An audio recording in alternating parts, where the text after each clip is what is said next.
Welcome back, travelers, to Tales from the Enchanted Forest with your hosts, Fox and Sparrow.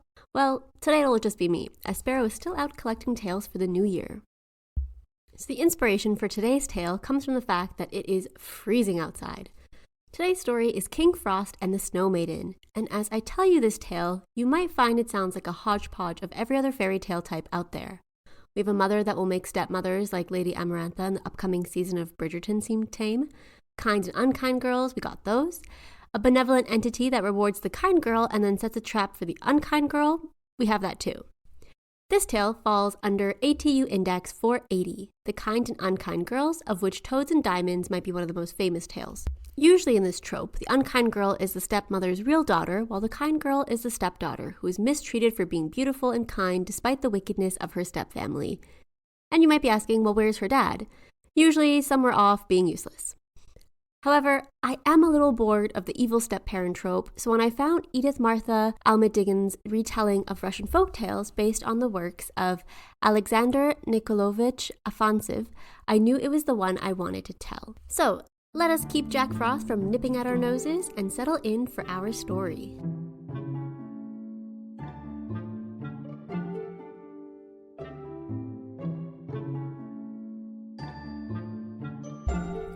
It all happened because of a few angry words, a slammed door, and the refusal to offer a cup of honey ale to a guest.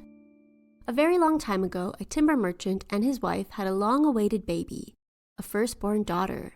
The custom at the time was to make sure to leave the door open after a christening and prepare a cup of honey ale for the fairy queen. And it so happened that the queen fairy came, sipped her honey ale, smiled over the cradle, and waved her pearl wand 7 times over the baby girl. Everyone was pleased and thought the little girl had been blessed indeed. So, when the couple had another daughter a few years later, they once again left the door open and prepared the cup of ale. The couple waited and waited, but no one appeared. Eventually, the husband had to go off on business, and the wife sat anxiously by the door. Finally, just when she was about to go to bed, she saw a girl by the door. She was dirty and dusty and dressed as a beggar. The woman looked at the girl sharply and pushed the door closed, when the girl begged her to let her in to see the baby. The woman was taken aback and scoffed and told the girl to go off and get a job instead of bothering her. The poor girl begged again to just come inside for a drink, but the woman demanded why on earth she would give a drink meant for the fairy queen to a mere beggar. The girl pleaded desperately, but the woman finally told her to go drown herself in the well for all anyone cared and then slammed the door in her face. Just as she did, she grew worried about the fairy queen appearing right that moment, and so she threw open the door again and looked up and down the street. There was neither a fairy queen nor a beggar. The family waited a second day and a third, but still no fairy queen. The woman became bitterly disappointed and sorrowful when she saw her younger daughter grow up with a crooked shoulder and bad temperament. Despite how much everyone else disliked the younger daughter, the mother insisted that she was perfect. She spoiled her daughter so much that soon the youngest daughter became intolerable. Now, in this text, they call her Soot Maiden because of her darker complexion and bad temper, which is straight out of a Fair and Lovely catalog or other colorist mentions.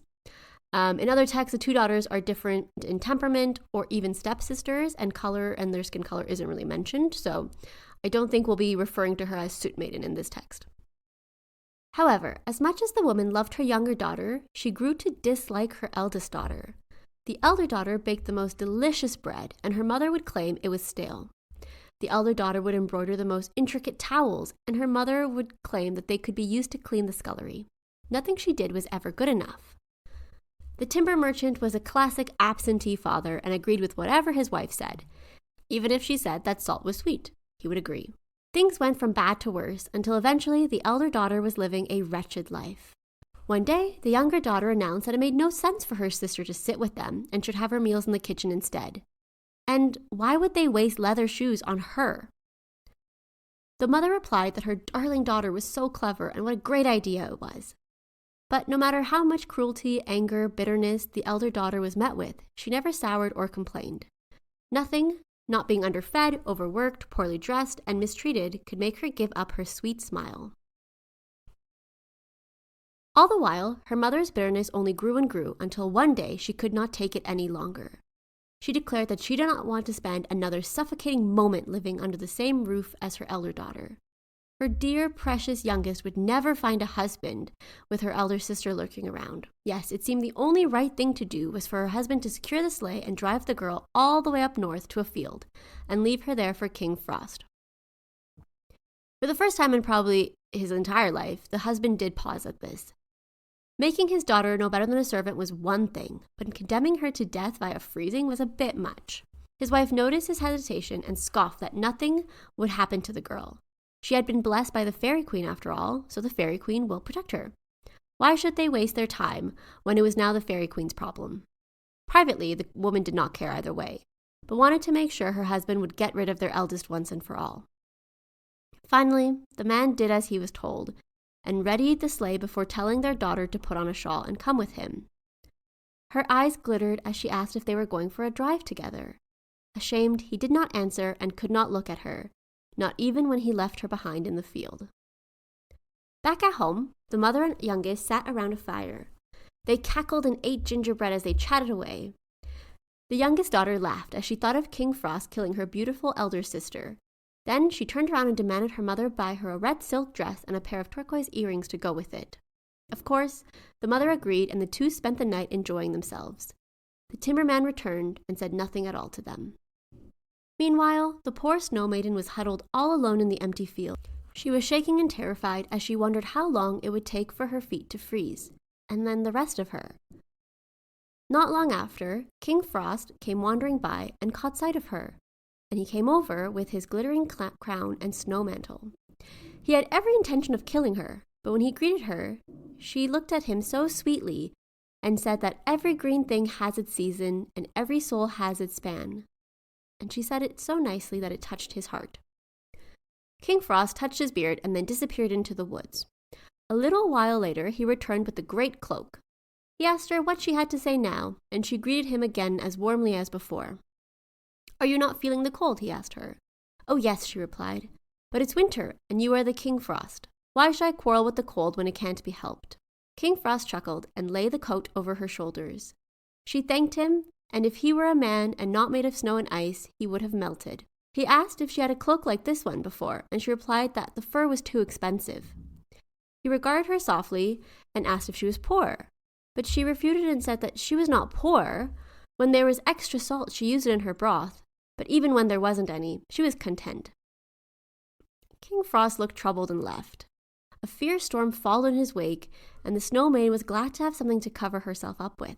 He soon returned, and the snowstorm stopped. When he saw the little maiden huddled underneath the snow, he felt ashamed for having caused such a reckless storm. He apologized at once, but argued that hearing what she had said made him very angry. But don't worry, he knew just what to do. King Frost shook his right arm up and down, and several little men appeared running across the field. At first glance, they looked like moving snow mounds, but they soon came close, and the snow maiden could see that they were men. He ordered the men to go get his large red trunk from under the old fir tree, and the men made haste. When they returned, King Frost had a place at her feet and told her it was her dowry and more. There was gold and 7 velvet dresses in there, all for her. He had to go now, but she would be warm and taken care of. Feeling satisfied with himself, the king and his men left. The snow maiden sat atop the trunk and snuggled deep in her furs to wait. It did get steadily warmer, and she waited up all night, watching the road for her father's return. Unfortunately, she didn't see him, but she did see a tattered girl appear, and called out to her at once. She brought the girl under her furs and promised to take her home once her father returned. The young poor girl snuggled deep in the snow maiden's arms and cried that she was so thirsty and so cold. Back at the snow maiden's house, the mother looked at the storm outside in glee. At last, she called out to her husband to go look for the girl's body while she prepared for the funeral. There was absolutely no way the Fairy Queen saved her, and King Frost was sure to have killed the girl with his chill. Soon, the sound of the sleigh pulling in front of their house sounded, and both mother and daughter ran outside, prepared to see the dead snow maiden. Instead, to their shock, they saw the snow maiden sitting atop a red trunk, dressed in furs that would befit a queen. Without greeting, the snow maiden rushed inside, grabbed a cup of honey ale, and came out to give it to this random girl sitting next to the father. As the girl drank, she started to transform, her tattered rags turning into a silver gown. Soon, she stood with a diamond and pearl wand. Coolly, she turned to the mother and told her that she had brought all of her younger daughter's suffering on when she refused to help a poor beggar. With that, she kissed Snow Maiden on the head and left. The younger daughter started to cry out at her mother and raged at her for offending the fairy queen once again. But the mother was distracted by Snow Maiden's attire and trunks. After learning about King Frost, she told her younger daughter to get dressed as warmly as possible and head back to the same field. So this time, the father took the younger daughter to the field, and the entire time she was complaining about the grumpy old King Frost. She was sure she could charm him easily, but she did not want pearls and diamonds like her sister. No, she wanted emeralds and sapphires instead. The father half listened and dropped the daughter off before going to the edge of the field to wait for her. At long last, King Frost appeared. He stared down at the rotten girl and asked what she wanted. At once, the girl began complaining loudly that he had not brought her a trunk and warned him to stay away because he was already making her chilly. In fact, he shouldn't have come without a coat for her like her sisters. She was cold enough without an empty-handed, wicked old man looming over her. King Frost looked at her and asked if she was truly cold enough, because he could make her feel colder and colder still. With one swift action, he laid his icy hands across her mouth and watched as she struggled to scream, falling over and twisting in the snow. Then he brought on a blizzard so fierce that the girl's body was only found in the spring. By that time, Snow Maiden had escaped and married the most handsome prince in the world. The spineless timber man who was her father was stuck with his bitter wife forever, and that was enough justice for both of them for the rest of their lives. The end. So besides the daughter being the woman's actual daughter, not her stepdaughter, there was something else that I saw in other versions of this tale that I wish I could have added in here, but it was about this dog. So the family had a dog, and when the father first takes Snow Maiden out to go die in the fields, the dog says, "Bow wow, the old man's daughter is on her way home, beautiful and happy as never before, and the old woman's daughter is as wicked as ever before." And the stepmother, kicks him and says, "Take this pancake, eat it, and say, 'The old woman's daughter will be married soon, and the old man's daughter shall be buried soon.'" But the dog ate it and did not say those words. And then in the end, when the stepmother sends her own daughter out to go see Father Frost, the dog again barks and he says, "The old man's daughter will marry soon, the old woman's daughter will be buried soon." And again, the stepmother tries to strike him and gives him a cake and says, "Eat this and say, 'The old woman's daughter is clad in silver and gold,'" but the dog doesn't. And of course, at the end of the book, her daughter is dead.